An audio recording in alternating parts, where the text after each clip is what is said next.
welcome to Final Fights. I am Mark Hoffmeyer, and joining me is a man who is currently dancing a jig. It's Tom Tresimmer. Oh.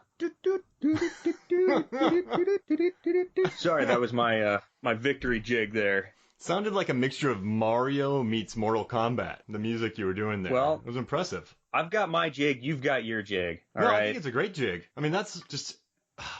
Yeah, you should have seen it. I mean, if this wasn't a podcast, if we filmed this thing, your guys' brains would be, blown up right now from that jig. I had 2 pint glasses in each hand. I was holding them steady, drinking it while the jig went. It was good stuff. You know what I like about The Last Boy Scout? Not only that it was written by Shane Black and that Damon Wayans and Bruce Willis have excellent chemistry. I mean, I miss 90s Damon Wayans movies, man. Major Payne, all those kind of flick. Dude. But all right, that's another story. Blank Man. But I guess what I like about this film is this final fight is about 13 seconds. However, everything that builds to it is just, like, what I like about The Last Boy Scout is there's one line in this movie where Bruce Willis is like, when this is over, I'm going to dance a jig. And Damon Wayans is like, what's a jig? It's just a dance. And then a half hour goes by, and you remember that he said, I'm going to dance a jig. And prior to this, you have, like the bullet that blows up, and then you have just the sniper, the football, the horse. You have the guy that Damon Wayans broke his nose. Like, there's so many callbacks in this final fight, final confrontation, that shows kind of how almost layered this movie is. And I mean, it's a Shane Black script, of course, directed by Tony Scott, but I like that, like, everything comes full circle in this final brawl. Everything comes full circle. Everything you can imagine, you can think of that happened in this movie, it's going to come back and you're going to get closure on one way or another. And even the point where Milo, who's a really good and violent and horrible bad guy, at the end when Bruce Willis gets him and kills him, he's like, I told you if you laid your hand on me one more time, I'd kill you. He says that an hour prior in just a throwaway comment. I love it. Well, it kills Kim Coates too. But still, yeah, so that's good. That's kind of funny because Kim Coates is there, earlier in the movie, Willis is asking for a cigarette that he needs a light. Right as the lighter comes up, Coates punches him, knocks the cigarette out. Willis starts bleeding and he goes, you touch me again, I'll kill you. Well, Coates decides to mess with the bowl, punches him again. Willis stands up, jams his nose through the back of his brain base, killing the dude. And then Milo comes over, pistol whips him. Willis says, you do it again, I'll kill you. He pistol whips him again. And that's one like the first times in the entire movie where Willis is like, all right, this guy's got me. I am not going to go further down this road because he's going to beat the crap out of me. And you're right, it does. It comes full circle back again where he says if he ever touched him one more time and that touch ended up being a stab in the leg, he was going to get him. And also it begins in a football stadium with a guy dying, shooting himself, and it ends with a guy falling into a helicopter. Billy Blanks. I love that scene. It's just such a, I don't know, I kind of dig how it's just a very, I don't know, it's a good example of screenwriting in a final fight. And I'm going to tell you, man, Danielle Harris, she's really good in this movie as Bruce Willis's daughter. So basically what it is like a disgraced private investigator teams up with a disgraced NFL player to avenge murders and save Bruce Willis's daughter and deal with a really rich guy who's worried about football dying, so he's going to open gambling, but the mob might not like it.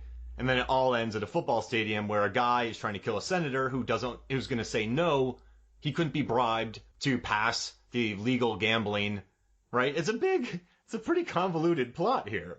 It is. It's very kind of confusing. So wait, I got a question here really quick. Does Senator Boehner, does he end up, because he asked for $6 million to get on the yes side for the illegal gambling, or to vote, to try to vote it in. So wait, did he end up taking the money or did his goons take it? Did he say yes? If he said yes, why are they still trying to kill him? No, remember when Noble Willingham took it? He's like, "Oh, dang, Joe, you weren't lying." And he but wasn't that his own money though? Yeah, that was to pay him. So I guess he had already been bought. He was about to be bought for the $6 million, but they were going to kill him instead, right? Yeah, so I mean, they were never going to give him the money instead. You're right. So he was going to give him the briefcase with the bomb in it. Explosives, yeah. And then he was going to blow up. Then I guess Milo's sniper nest routine was just his backup. Yeah, because they were originally planning on blowing him up. And then that's right. Okay. Milo, according to Noble Willingham, Sheldon Marconi, goes to a elevated position in the stadium snipe the pitcher from Major League. Enlightened position or something like that. Yeah. Okay. And enlightened position, and then he goes to shoot Major League in the face with the nice sniper rifle. Major League, yes. And it leads to two really fun sequences. So you get Bruce Willis going up and fighting Milo, which you want Milo to die, so it's a lot of fun watching that fight. And then you also get Damon Wayans, who's Jimmy Dix. He gets on a horse, and he's already had his hand stabbed or shot. Shot. Marcone shot him in the hand, yeah. So he's on a horse, and he needs to distract Major League so Major League doesn't get killed. So he gets on the field to play. He's being chased by, what's the football player's name? They broke his nose earlier in the movie. With the Ray. Just Ray. A horrible, horrible man in the beginning. We meet Ray at like this NFL party that Damon Wayans is at. And he ends up playing that night. So Ray's chasing him, the cops are chasing him, Damon Wayans gets on a horse, and you did some math. How far did Damon Wayans throw the football to hit Major League in the face so he's not shot? So I haven't necessarily finished out the entire mathematical formula behind it. I had to refresh myself on basic geometry, and I was looking at schematics of the LA Coliseum, and just to get to the UCA Tower, where Major League is sitting, is like 60 yards within the field, or like 60 yards from the sidelines. Like, it is way up there, plus it's an additional 30 or 40 feet off the ground. Yes. So, I mean, he is just chucking that ball. You're looking at least 70, 80-yard throw from horseback. Wow. That is a long ways. Now, like you told me that Aaron Rodgers, he's thrown the football about 70 yards before, but that's on a field with optimal conditions, probably with the wind. This guy's riding a horse, and he drills Major League, a.k.a. Chelsea Ross, a.k.a. Senator Baynard, right in the face. Perfect shot, 80 yards. Perfect spiral, straight to the dome. And then I love when he just starts riding with his arms out in the air, then he gets shot at by Milo. So, do you know what Jimmy Dix yells when he throws that? What? I've seen this movie I don't know. I can't understand it. I've seen this movie probably 15 times, and I've never understood what Jimmy Dix screams when he throws that football. I thought it was something like duck. He wants... Is it duck or get down, get out of the way? Yeah, he wants Baynard out of the way, Major League out of the way. So I think he says duck, get out of the way. All I can ever hear is... and then he throws it. And I don't care what he says because I'm screaming and giggling like a schoolboy at that time anyways. Yeah, so yeah, he says, it's something one of those. Get out of the way, get down. Come on, you idiot. Something like that. And then that leads to our main event, right? Milo, who's a very likable but horrible villain, would you say? Tenacious. Yeah, I would say you love to hate him. And you know what I like, too, about the casting of this?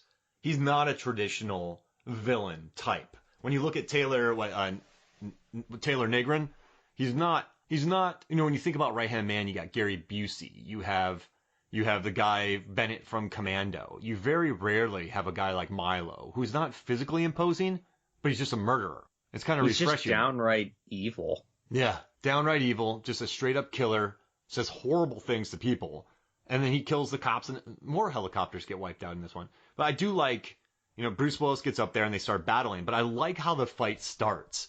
And it's that Milo tries to kill Bruce Willis. He runs out of bullets. They both get on this platform high in this arena.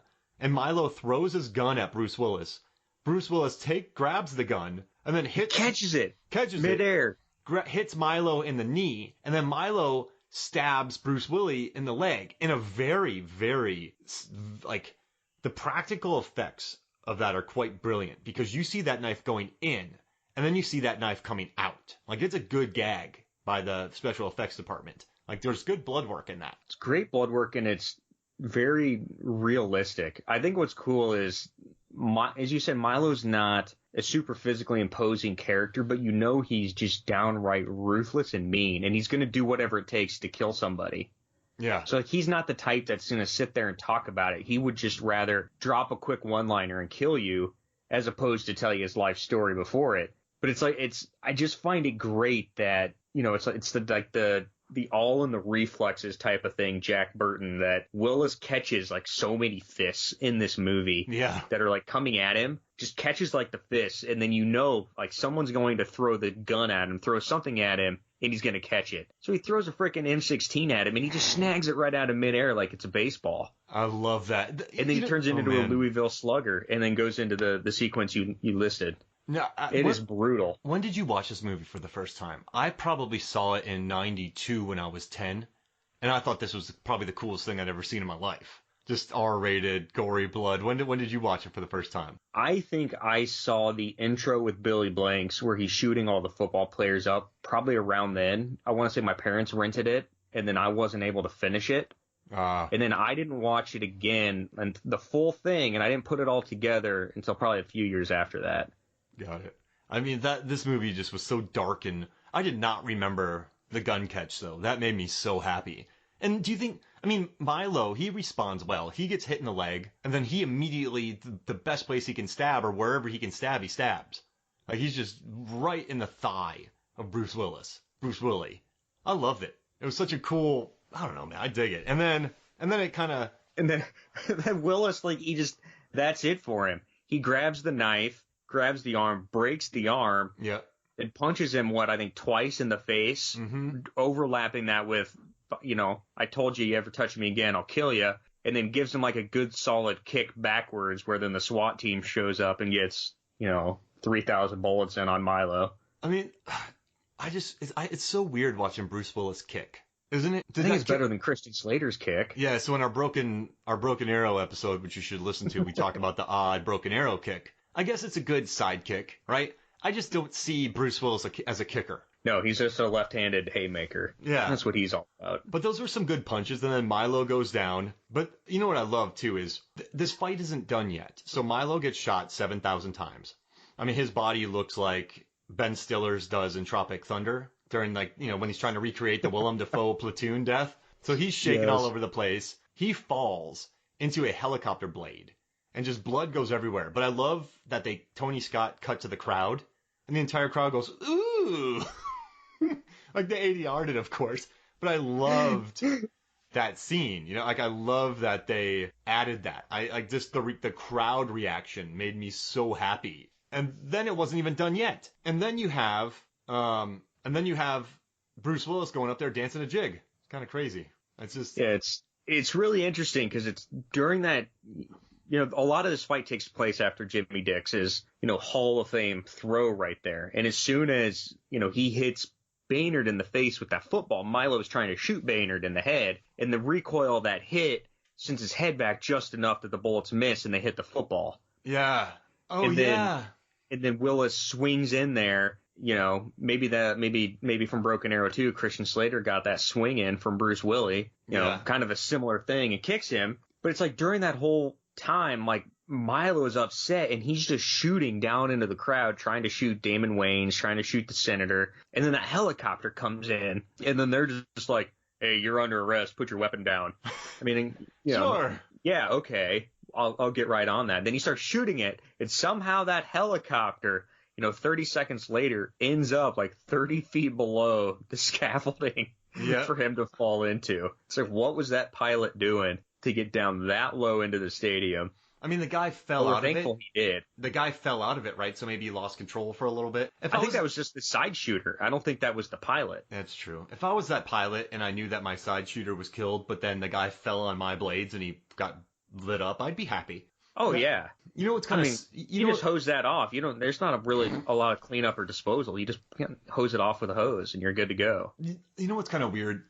I have a question. Do you know much about the behind-the-scenes making of this movie? A little bit, yes. Oh, yeah, because, Bruce Willis and Damon Wayans hated working with each other, but they still had really good chemistry. Joel Silver said it was one of the top 3 worst experiences of his life, and he hated it. Tony Scott hated it. They said that Bruce Willis took over the production and, changed a lot of the script. They actually shot at the Los Angeles Coliseum, and they had, hundreds of extras in there. I mean, there's a lot of extras for that one day. That's pretty cool, right? I mean, it looked like a packed stadium that they were able to fit in there. Yeah, it does. And I guess apparently the extras. So imagine this, man. You're an AD. You and I have both dealt with hundreds of extras in our lives. They were supposed to have hundreds of extras for one day of shooting, and then they were called back for the second